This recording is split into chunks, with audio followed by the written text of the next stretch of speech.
The story of Enoch is about a man totally different from others around him in his time. Highly known for uncompromising righteousness and deep fellowship with the divine, Enoch lived in a corrupt world full of violence. His days were given to the rightness of prayer and contemplation, seeking out the wisdom of the Most High. All the same, even Enoch could never predict the depth of this encounter that was to change his destiny forever. One night, as the stars were wrapping themselves in the heavens and earth was still, he lay upon his bed in thought, in an odd reverie between the mysteries of life and the divine. His little house suddenly blazed up, illuminated through the darkness by a light piercing the dimness. And Enoch sat up and called out, with an awe-filled heart and a frightened heart. Before him stood two figures, unlike anything he had ever seen. Luminous beings, bright as noontime, their eyes a flame of fire, tongues as voices uttering the voice of many waters, clothed in glittering garments, shining like polished gold, and the appearance of their tissue was as of polished gold, and their arms on which lay the golden wings, so warm and yet commanding. Enoch, Enoch, they called, their voices as soft as baby tears, yet bursting with an undeniable authority. Mumbling, Enoch dropped to his knees, his head very low. "Who are you, my lords?" he whispered, barely audible. "Do not be afraid," they chided as one voice. "We are messengers of the everlasting God, sent to bring you into his presence. Be of good cheer, for today you will ascend with us into the heavens." Fear and wonder were in the heart of Enoch. He could hardly understand words spoken to him, yet he knew right in his heart that this was no ordinary visitation. These were the watchers, holy ones standing in the presence of the Most High. And speaking no more, the two reached out and took Enoch in their midst, setting him gently upon their wings. With a great rush of their pinions, they rose into the air, high above the earth. The wind whipped across his face as they continued higher and higher. The world he knew left far behind him, and Enoch was yet seeing a wonder, and they ascended. And the earth, great and beautiful, was diminished to the size of a pea-hill, and its mountains and its rivers. And as they ascended higher, it became smaller and more beautiful. Then they pierced through the clouds and entered the first heaven. The first heaven was anything but a beautiful sphere. The vari-colored sky of brilliant azure tinted with orbs dancing like fireflies in luminous brilliance. Here Enoch had watched the tunic-clad winged spirits fastidiously putting on stars, each glowing in particular brilliance. In the air drifted divine melodies of choiring angels singing hymns of glory to the Creator. "What is this place?" Enoch asked, his voice full of wonder. "This is the first heaven," one of the watchers explained. "Here the secrets concerning the stars and the constellations are revealed. You will learn the secrets of their path, their names, and their duties." As they ascended ever higher, they came to the second heaven. This heaven was darker, yet it pulsed with some intense energy. It was here that Enoch saw the storehouses of elements, chambers filled with thunder and lightning and the winds. The air just crackled with power, and Enoch could feel the immense force of creation at work. "Behold the elements," said the watchers. "These are the tools through which the Most High shapes the world." Higher still they ascended, passing through the third, fourth, and fifth heavens. Each realm was more wondrous than the last, filled with sights and sounds beyond human comprehension. In the sixth heaven, Enoch saw the angelic host, their forms ablaze with light, standing in perpetual worship before the throne of God. Lastly, they reached the seventh heaven, which held the dwelling place of the Most High. There the glory of the Lord was so intolerable that Enoch was not able to raise his eyes. In the center of this courtyard was the throne of God, surrounded by a light inaccessible. Under it, rivers of fire were flowing, and around it stood myriads of angels, whose voices lifted a song unceasing. And they sang, "Holy, holy, holy is the Lord of spirits. The whole earth is full of his glory." And Enoch fell on his face and was no longer able to stand before the majesty of that vision. Then the watchers drew near, lifted him, and brought him closer to the throne. And a voice came from before the throne, rumbling like thunder, saying, "Fear not, Enoch. You have come here to witness the mysteries of the heavens and the earth, and to speak all the things which I shall say to you. Rise and hear my words." It was then that the Lord began to unfold before them the story of the watchers who up until that time were standing in his presence but fell from grace. These are those angels that descended to earth, driven by their lust and rebellion and corrupted humanity. In the days of Jared, when the earth was filled with beauty, the sons of heaven looked upon the daughters of men, the Lord said. They saw that they were fair and desired them. In their hearts, they conceived a plan to leave their heavenly abode and take for themselves wives from among the daughters of men. The chief of the watchers, Semjazah, was himself reluctant. I fear the penalty for such an act, he had said. If we do this thing, I will take the punishment alone. But the others, 200 in all, then swore an oath, binding themselves to the plan. Together they fell upon Mount Hermon, where they made their pact. These watchers taught men the forbidden secrets of God, said God again. They showed them the paths of heaven, and sin saw men and women. They taught the working of weapons and sorcery, the science of the stars. By them wickedness came into the world. The offspring of the watchers and human women became a race of giants, the Nephilim, who had no equal in size and strength. These giants brought destruction and consumed all the resources of the earth. They turned against humanity and even ate each other. The cries of the oppressed reached the heavens, the Lord said, and the earth itself groaned under the weight of their sin. In the days preceding the great flood, the earth was a thing of incomparable beauty and bounty. Lush forests stretched out as far as the eye could see, rivers teemed with life, and the skies adorned with stars that seemed to sing in harmony.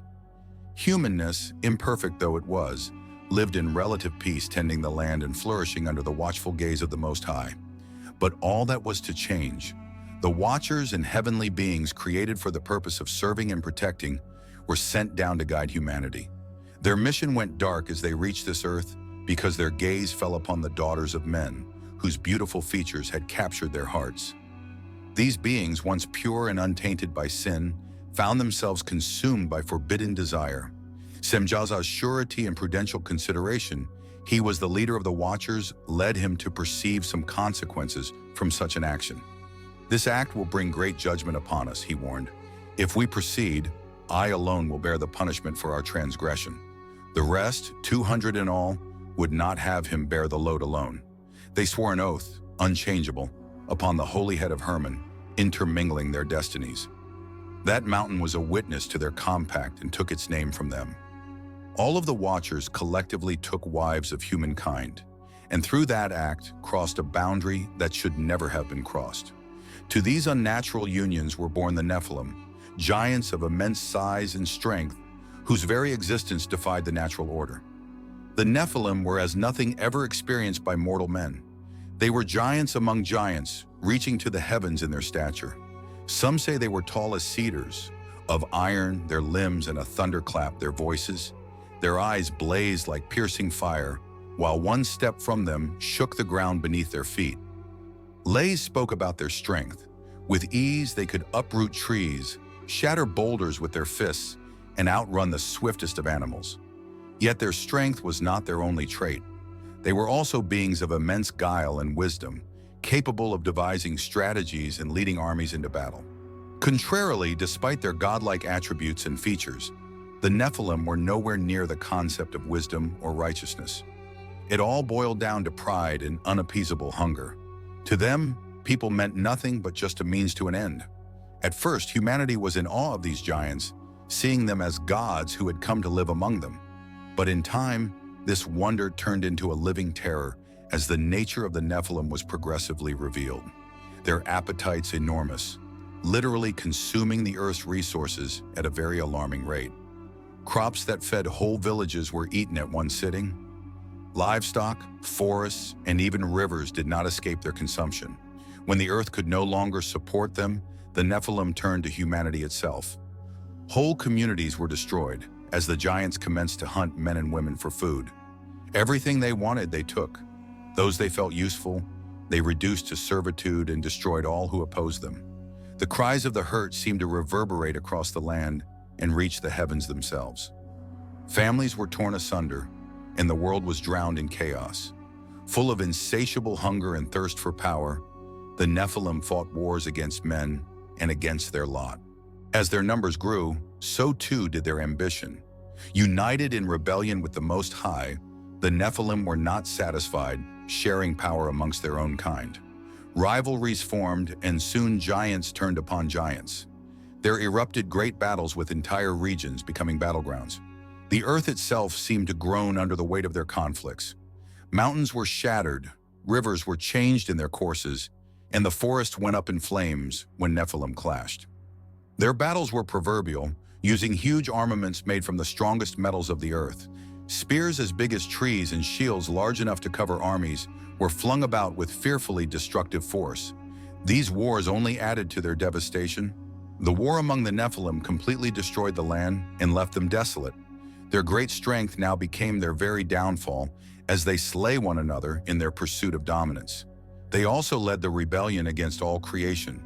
Because they wanted power and control at all costs, they became violent against all creation. They hunted beasts, birds, and fish alike and consumed them. No species was safe from them. Their corruption went this far. They started tampering with nature, mingling the kinds of animals. Hence, the issue was horrible monsters. The monsters wrought havoc and destruction upon earth. The Nephilim studied forbidden knowledge given by their fathers, who were watchers, sorcery, craftsmanship of weapons, and how to work with the elements. With this knowledge, they expanded their dominion, spread evil, and defiled all that they touched. Harmony at one time resonated throughout the earth. Now the earth had become a place of suffering and a dwelling place of despair. The earth was covered in blood, and the innocent cries went up as smoke toward the heavens. Even nature itself began to rebel against the Nephilim's tyrannical acts. The skies darkened, storms raged, and the ground shook as if it could no longer bear their presence. It was there, in one of his visions, that Enoch saw the earth itself crying out to the Lord of Spirits. The giants have corrupted me. They have destroyed my strength, torn me apart, and brought violence upon me, reducing my beauty to ashes. Can I not rest for a while from this load? And the cry of mankind went out into the heavens, and a mournful symphony of suffering and despair it was. Blood defaced the earth, and criminality spread its disease. The Watchers had produced chaos, and their progeny, the Nephilim, destroyed everything living.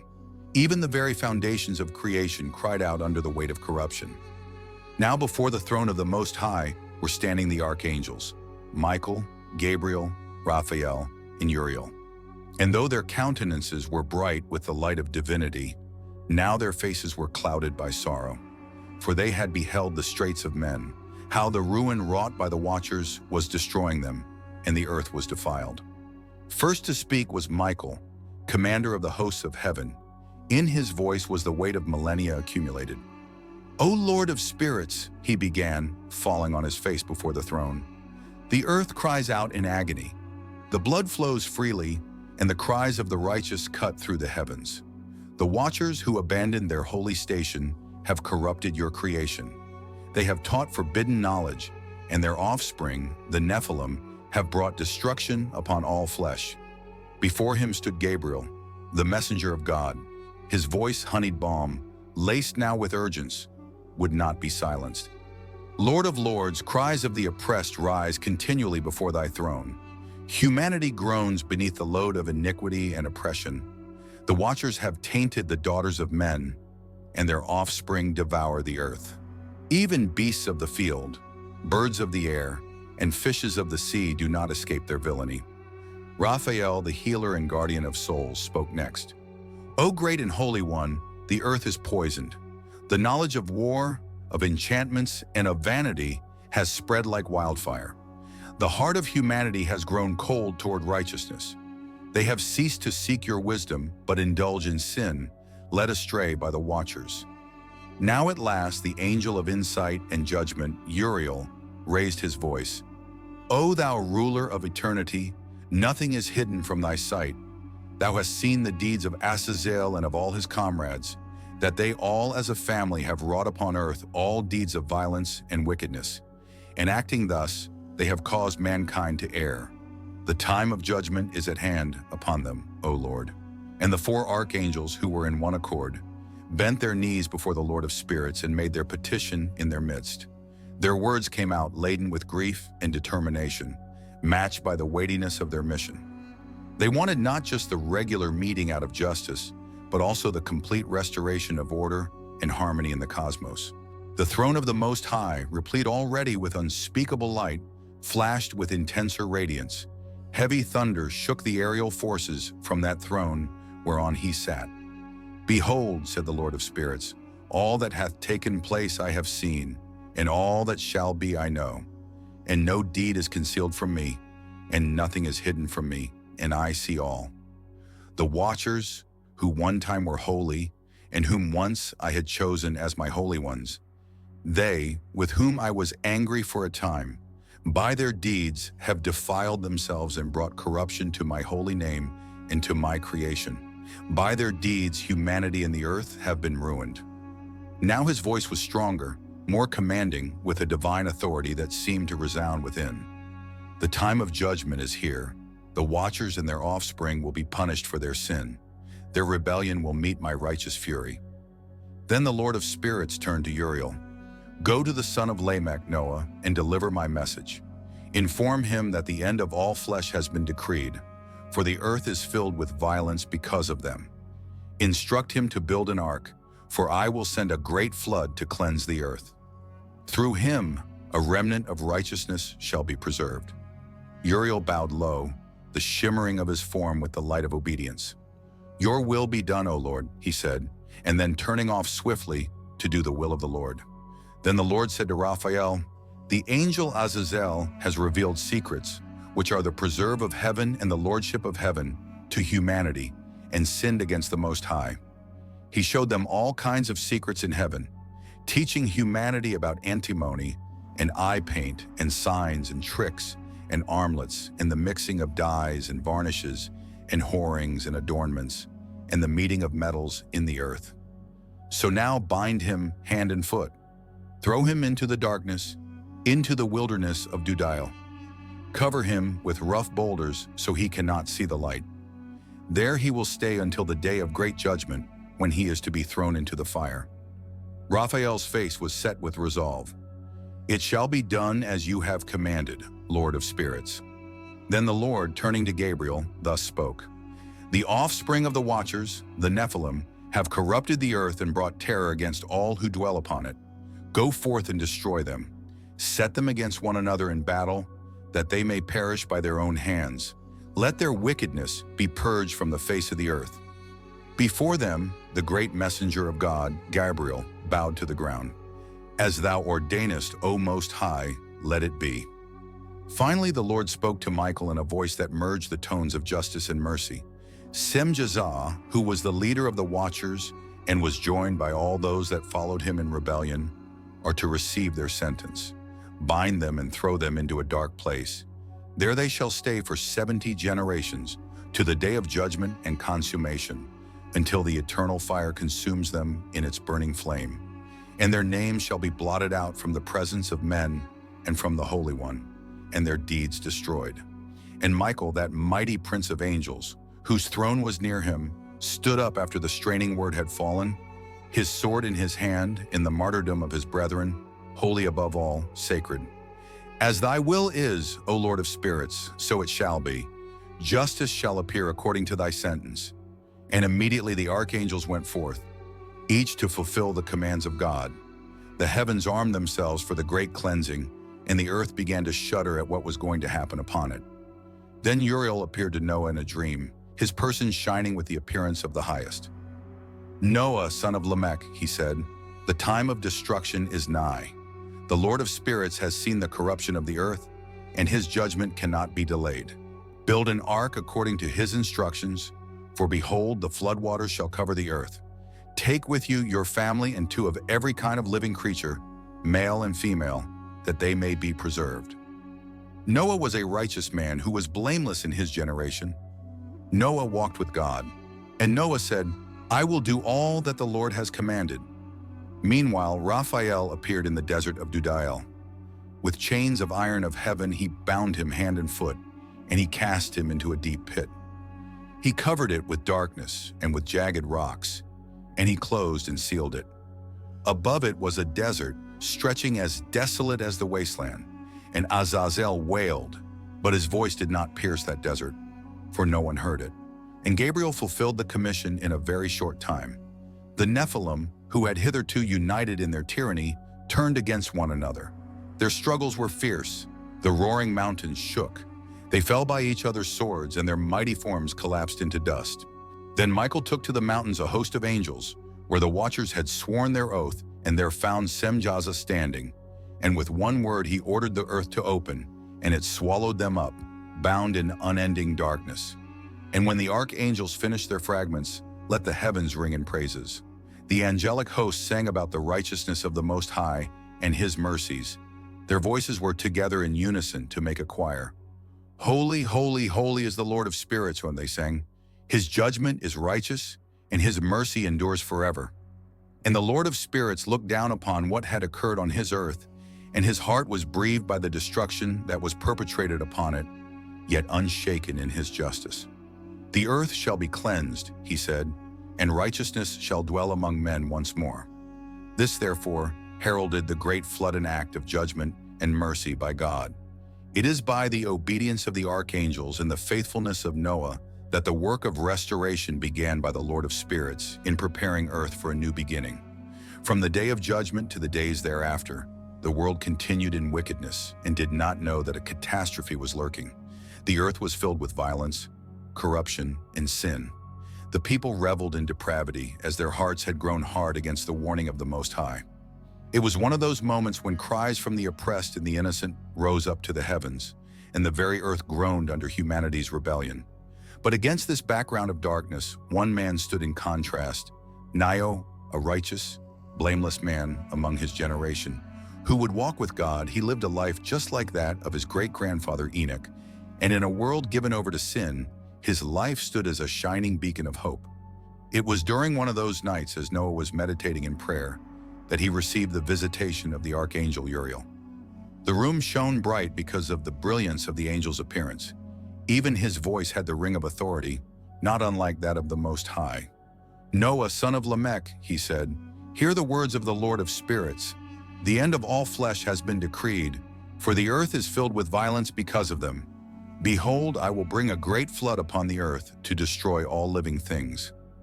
But you, Noah, have found favor in my sight. Noah was amazed at the sight of the angel, yet humbly bowed his head.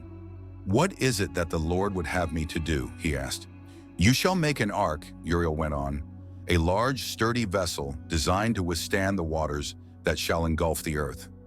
You and your household shall go into the ark, and you shall bring with you 2 of each type of beast, 1 male and 1 female, for the continuation of life.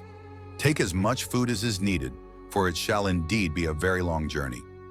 Noah listened intently as Uriel described to him the ark in minute detail, the dimensions, the materials, and the 3 levels it would contain.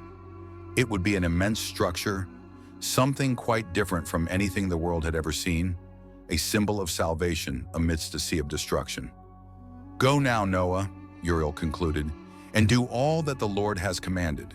The time is short, and the waters will soon rise. And Noah now, with an obedient heart, started the gigantic work of the ark. He called his sons together, Shem, Ham, and Japheth, told them about his vision, and they started to work.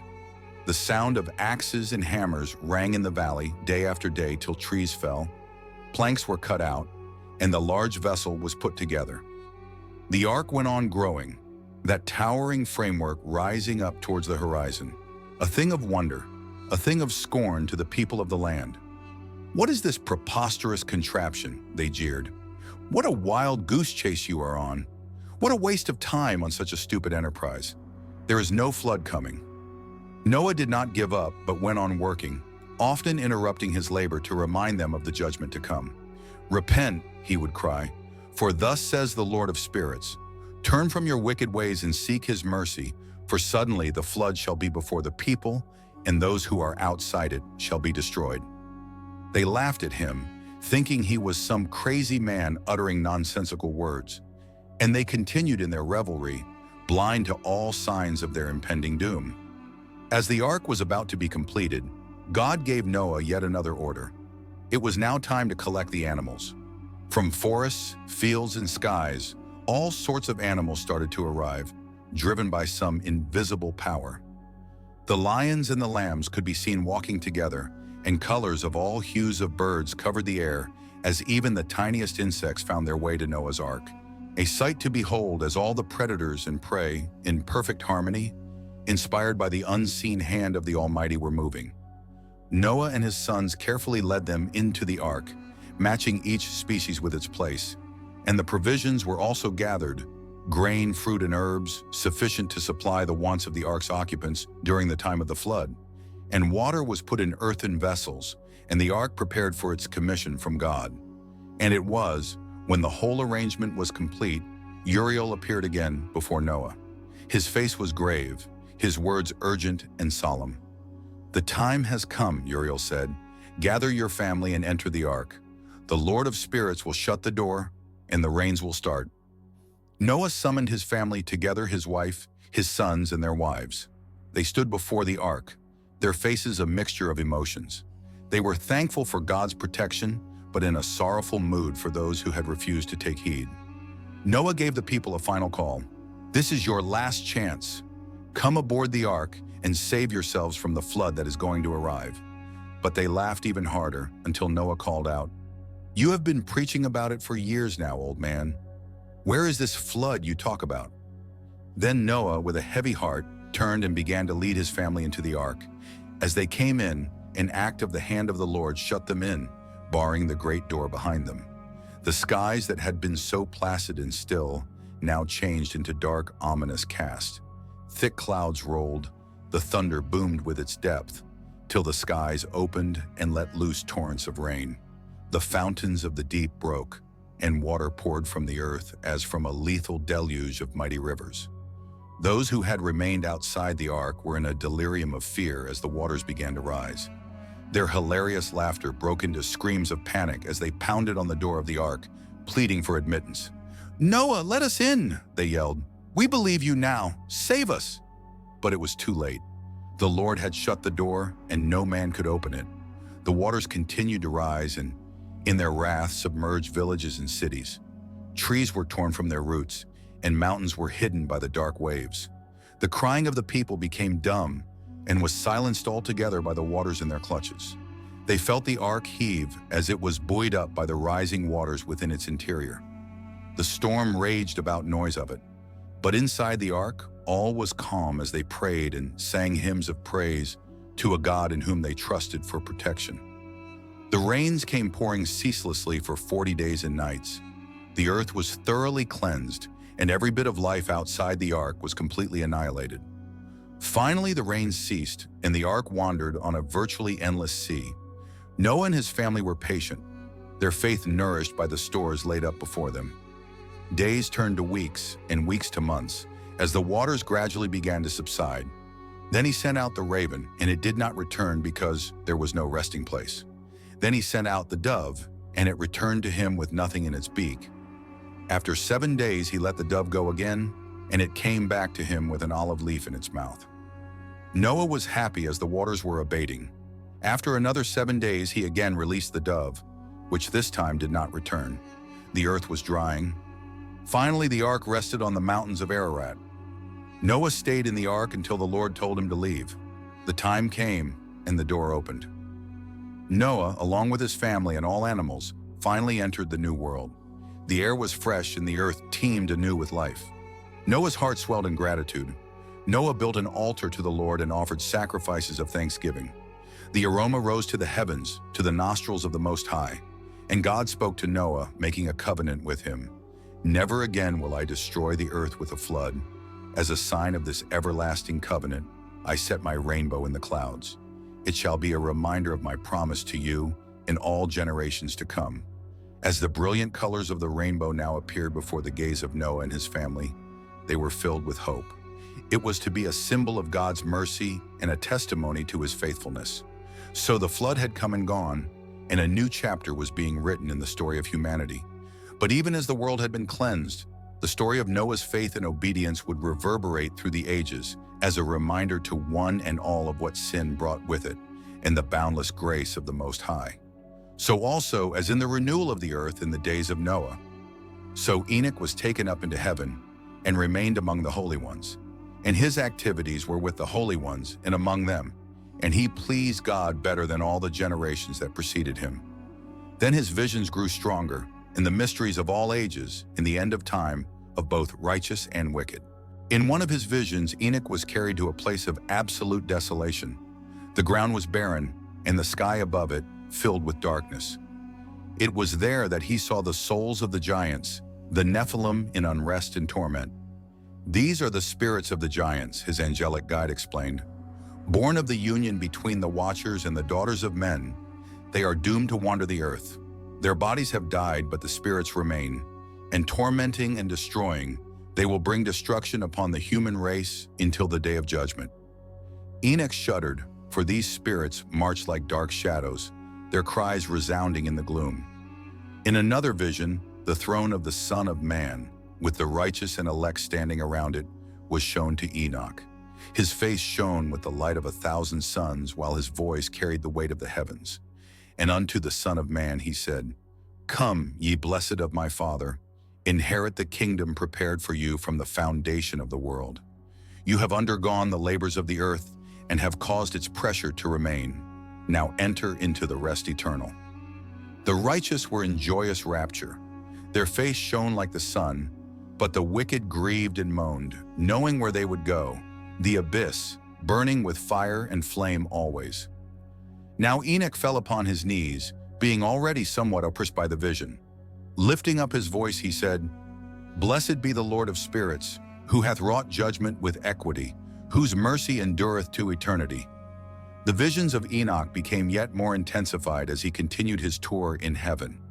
And I saw those sons of heaven who forsook the eternal Lord, and who bound them and cast them down into a deep abyss, opened upon the face of the earth, which was darkened, while all their glory was destroyed. And bound it was alongside the depth of the ocean. Enoch stood before them, his presence a reminder to them both of their fall and of their fate that was to come. The quaking watchers called out to him. Enoch, scribe of righteousness, they pleaded, intercede for us before the Lord of spirits. Ask him to forgive our transgressions and spare us from eternal punishment. But Enoch, filled with the wisdom of the Most High, shook his head. Your pleas shall not be heard, he said, for you left your heavenly dwelling and contaminated yourselves with the daughters of men. You taught humanity forbidden lore and caused them to sin. The judgment is final against you, and the holy ones wept with bitterness. Their voices ascended to the chambers of the earth, carrying their lamentations. For these had formerly stood before the Lord of spirits, and the eternal Lord had taken his stand against them, even to eternity, while they, broken-spirited, wished for a residence. Enoch wrote out their petition and delivered their plea before the Lord to heaven. Standing before the Lord of spirits, Enoch's heart was heavy with the weight of their plea. O Lord of spirits, said Enoch, I have come to present unto thee the petition of the watchers, as they requested, that thou show mercy unto them and forgive them of the sentence judged upon them. And swift firm came the response of the Lord. Enoch, righteous man, scribe of truth, hear my words. The watchers have indeed defiled themselves and led mankind astray. They have committed heinous sins, and their judgment has been sealed. There shall be no forgiveness for them, for they knew my commands and chose to rebel. Continuing, the Lord said, Their children, the Nephilim, have likewise caused the destruction on the earth. They shall not rise up in the resurrection, and their souls shall be as wandering tormentors upon the earth. Enoch then kowtowed, realizing the righteousness of the judgment by God, and he went to the watchers and announced the judgment of the Lord which he had seen. You shall not have peace, Enoch decreed unto them. Your acts have condemned you, and your offense is eternal, and it binds you throughout all history until the great day of judgment for a sentence in the abyss of fire. The howling and wailing of the watchers were because their hopes had been shattered, while their very action had brought their downfall, doomed to their offspring, and defiled the world. Then Enoch saw the different ends of the righteous and the wicked. In a dream he saw himself standing upon a great plain, and he saw two paths branching forth from that place. The first path was bathed in light and ended in a beautiful green country full of peace and delight. The second path was cloaked in darkness and descended into a fiery pit. Then the angel attending said, Behold the lot of mankind. The righteous shall enter by the way of light into the everlastingly prepared kingdom. They shall live in the presence of the Most High, where there is no pain, no grief, but only eternal delight. And Enoch saw the righteous clothed in garments of light, their faces shining as if in front of the sun. They sang songs of praise, the voice of chosen ones and the voices of fiery choirs ascended joined together. And he was surrounded by the tree of life, where leaves were for healing and fruit for life. The righteous shall flourish, the guide continued. They will inherit the earth and rejoice in the bounty of the Lord. They will have an abundance of children, and they shall dwell undisturbed, untouched by persecution or bad treatment. And Enoch, turning to the other way, saw the path upon which the apostates walk. It went down through a path upon which beasts and forest animals walked, and it led to a spot where there was a fire that burst upwards, burning with flames, where voices were crying out in torment as the sinners were being punished. They had been those who had denied the ways of the Most High and had turned instead to follow their own desires. The wicked, the guide said, shall be cast into this abyss. They shall be consumed by fire and tormented day and night. Never shall they have rest, nor their voices be heard. And then Enoch saw also kings and rulers, mighty, exalted ones, who had once ruled over men with power, brought low. Their treasures and their wealth could not save them. They were kneeling in the depths, in a state of terrible agony, begging for mercy, but their prayers were unanswered. They reproached the righteous and oppressed the weak, the guide explained, putting their trust in idols, running after false gods. Now they get the due return of their deeds. The difference between the two paths was dramatic. Enoch was filled with both awe and sorrow. He rejoiced in the reward of the righteous, but mourned the fate of the wicked. His vision climaxed with the revelation of the Son of Man, who occupied unparalleled glory and authority. He saw him upon a throne of light, tending with commanding presence and majesty. Around him gathered the elect, those who had kept the faith of the Lord of Spirits. "Who is this Son of Man?" Enoch inquired of his guide. "He is the chosen one of the Most High," answered the guide, "righteous and true, concealed from the creation, even from the beginning of the world. But in these last days he is manifested to judge the nations. He had eyes of fire like holy flame, a voice that sounded like rushing waters, and he reached out a hand, and the heavens and earth showed their obedience at his command. Before him, creation fell in prostrate adoration, and he said, 'He shall come, judge the living and the dead. The righteous shall be sheltered in him, and the sinner should quiver his lips in sight of him. His reign is an eternal reign without any end, and his kingdom shall not be destroyed.'"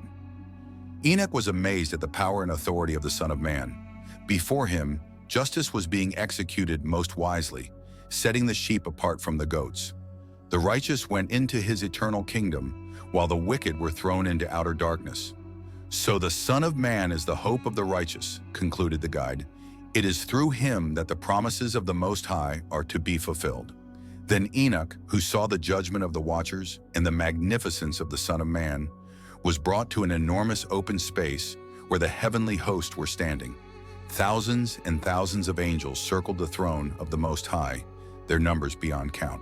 "These are the ministers of the Lord of Spirits," Enoch's guide explained, "each with his assignment in the grand order of creation." Enoch saw them in all their different shapes, shining with divine light. Some of them had golden trumpets in their hands, whose trumpeting reached to heaven, sounding softly. Others held flaming swords, guarding the gates of paradise. Then there were angels of wisdom carrying scrolls inscribed with the mysteries of the universe, and angels of healing whose touch could restore life. Among these stood the 4 archangels in front of the throne of God: Michael, Gabriel, Raphael, and Uriel. Tremendous in their power and beauty, the determination upon their divine faces shone like beacons. "Michael," the active guide said, "is the captain of the heavenly hosts, the leader of the armies of heaven against darkness hosts." Enoch watched as in his hand Michael's sword was engulfed in holy fire, symbolizing his role as the defender of the righteous. "Gabriel," he said, "is the ambassador of the Most High. He carries his word to the nations, announcing his will and bringing revelation.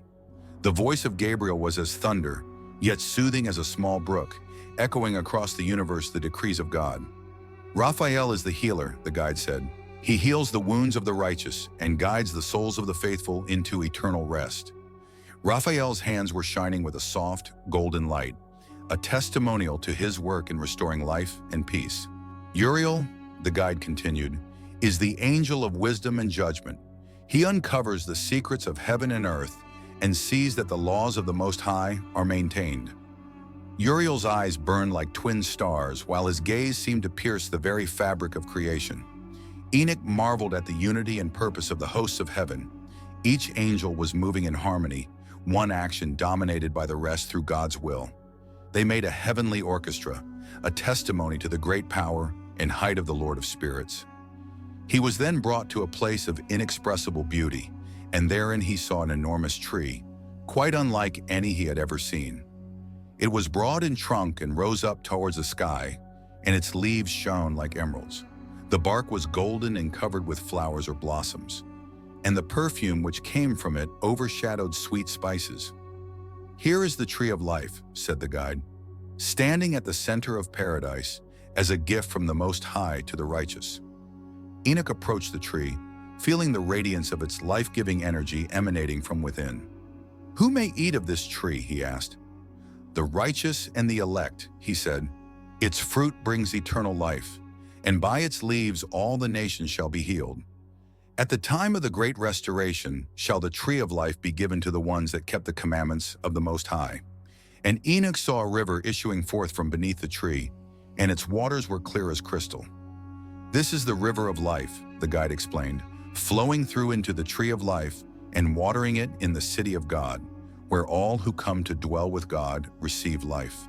Yea, it filled Enoch with hope as he saw the righteous, who were gathered together in the tree, glorious with light shining upon their countenances, drinking from the river and partaking of the fruit of the tree, whose bodies were renewed and spirits lifted. "And he brought me into a great valley, and there I saw the multitude of the earth gathered. All nations, tribes, and tongues stood before the throne of the Most High, pending judgment. And the air was filled with anticipation, and heavens were silent. And behold, the Son of Man appeared. His presence filled the valley, and he sat upon a throne of glory. The books of life and deeds were opened before him. And Enoch saw that the righteous were distinguished, whose garments were white, their vestures shone, and their faces were wreathed in joy. He read their names in the book of life, wherein their deeds were written, and in their voice their blamelessness was declared. He heard the Son of Man enthroned in glory, and speaking to him, "Draw near, you who are blessed of my Father. Inherit the kingdom prepared for you from the foundation of the world." The righteous went into paradise in peace, shining bright as the sun. Then there was a call for the wicked. Their names were not in the book of life, and what they had done was brought before them. Righteous indignation blazed in the eyes of the Son of Man as judgment was pronounced. "Depart from me, you who are cursed," he said, "into the eternal fire prepared for the devil and his angels. For you rejected the truth and embraced iniquity. You oppressed the poor, defiled the earth, and blasphemed the name of the Most High." The wicked wailed as they cried for reprieve. Their cries availed nothing as they were cast into the bottomless pit, where the fire burned eternally. Enoch, writhing under the vision of the final judgment, full well understood the solemnity of human choice and the eternal torments of those who rejected the Most High. After the judgment was over, Enoch saw, as it were, a new heaven and a new earth, all clean from the taint of sin, and all things were made new, and the old world, as it were, had passed away. The mountains were clad with green grass, and the valleys were full of life. All the rivers glittered like diamonds in the light that ceased not, and every living thing was joyful and gleeful. "The Lord of Spirits has renewed everything," the guide continued. "Nor will hereafter be any death, nor sorrow, nor groaning, nor labor, nor weariness, for his former things have passed away." And he saw the city of God. Its streets were paved with gold, and the gates were of pearl. It contained the glory of the Lord. Neither of the sun nor moon could stand therein, for it needed no such light, for the presence of the Lord illuminated everything. And in that city dwelt the righteous and elect, for faith is in it, and beauty and the spirits of eternal life dwell there. And the Lord of Spirits rejoiced over them, and he showed my name, in the name of the Lord of Spirits. The Most High has accomplished his promise, said the guide. He has established his eternal kingdom, and his people shall dwell with him eternally. Enoch fell upon his knees because of the vision. He lifted his hands in praise and exclaimed, "Blessed is the Lord of Spirits, whose mercy is everlasting. His justice is perfect, and his love knows no bounds." Being allowed to see such glorious visions, he was returned unto the earth. His face shone as heaven, and his heart was filled with divine wisdom. Then indeed he quoted his vision to the people, warning them about judgment to come, and calling them to repentance to the Most High. What Enoch said in his words was noted in a book and passed on through generations. It served as a witness of God's justice and mercy. Later on, God took him away when he was still alive, and he was never seen again. But his memory endured as a ray of hope and as a testament to the eternal truths which had been revealed to him. Thus, Enoch's sojourn ended here, but his legend lives on to enthuse those who pursue righteousness and yearn for the future kingdom of the Most High. The moment he returned to earth, Enoch was a changed man. His eyes, now filled with the wisdom of the heavens, stared at the world through different lenses. He carried with him the burden of divine revelations and the responsibility for proclaiming the message of the Most High to humanity. And during all the quiet, personal times of solitude, Enoch documented in writing all that he saw and heard. His writings then became sacred chronicles of the realms of heaven, judgment upon the watchers, and destinies of humankind. He spoke concerning the tree of life, the river of life, and the eternal kingdom which was in store for the righteous. Yea, the people of his generation were astonished at his words, since a power and authority were in them from the Lord of Spirits. Yet many were unwilling to pay attention to his call, their hearts proud in their own iniquities. Enoch traveled over the face of all the land, testifying to all and calling them to repentance. He spoke of the great flood that would shortly come upon the face of the earth and of the need to turn from iniquity. "Repent," he would cry, "for the judgment of the Most High is near. Turn from your evil ways and seek his righteousness, for the time of reckoning is at hand." Some were amazed and listened, but others taunted and degraded him as being crazy. Yet Enoch fearlessly carried out his mission from God in strong faith. In addition to the warning, Enoch shared deep wisdom given to him in his journey into heaven. Mysteries of creation, the celestial mechanics of stars and planets, and the spiritual laws governing both heaven and earth. He preached that everything within creation was interlinked, all playing its part within the design of the Most High. Even the movement of the stars in the firmament was not governed by chance, but their courses were established in divine decree. Seasons, tides, and even wind obeyed the Lord of Spirits. "Look upon the paths of heaven," Enoch would say. "Note how the stars guard their courses, never showing any deviations. They display obedience to the will of the Most High. Through their very obedience, they declare his glory." The spiritual realm he talked about displayed the ranks of angels and how they all fitted into the plan of God. He taught that everything done by humans had its spiritual consequence, whether good or evil. "The righteous shall be like the stars and shine forever," said Enoch. "The wicked shall be cast out into the darkness and their light suffocated." His teachings gave the faithful hope and encouragement, for their struggles were not in vain. They were part of something bigger, a heavenly story in which faithfulness would ultimately be rewarded. And while Enoch was doing this work more and more, he was drawing closer to the heavens. Therefore, he would retire into the mountain in prayers and meditation before the Lord of Spirits. And it was then that he received further revelations, which he put in writing. And the people saw how the presence of Enoch was a peace and prosperity to their land, because by his presence crops grew very strong.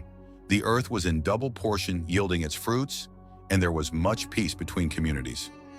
They gradually began to consider Enoch not just a prophet, but a living and breathing testimony to the power and greatness of the Most High. One day, as Enoch stood before his family and followers, he spoke about his forthcoming departure. And he said, "Behold, I go unto the Lord of Spirits, even as is right for me. For thus has the work been entrusted unto me by him. Now I will go there too, whither no flesh is able to go." And they hearkened unto his words with sorrow, for they loved Enoch and feared his wisdom. But Enoch comforted them, saying, "Do not grieve, For the Most High is with you. Continuing to walk in his ways will bring you blessings. Teach your children to fear the Lord, and he will guide them as he has guided me. As the sun began to set, a great light descended from the heavens and lit up the place where Enoch was standing. The people of his household and all his adherents saw him being taken up while his body was enveloped in light. Thus Enoch walked with God, and then he was no more, for God took him.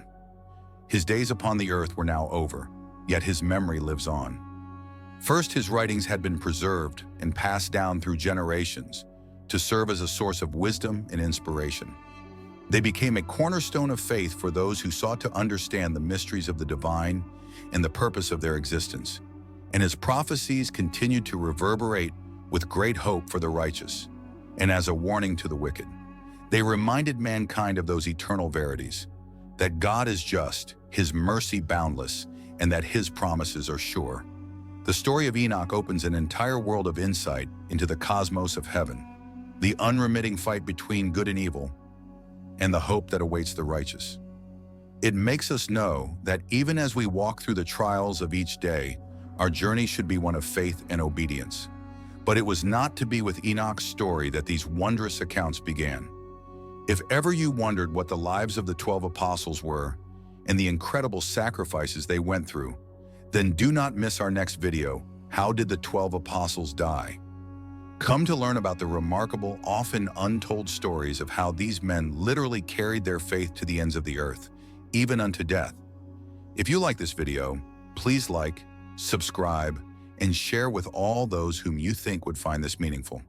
Your continued support allows us to make more amazing stories. Thank you so much for watching, and we will see you in the next video.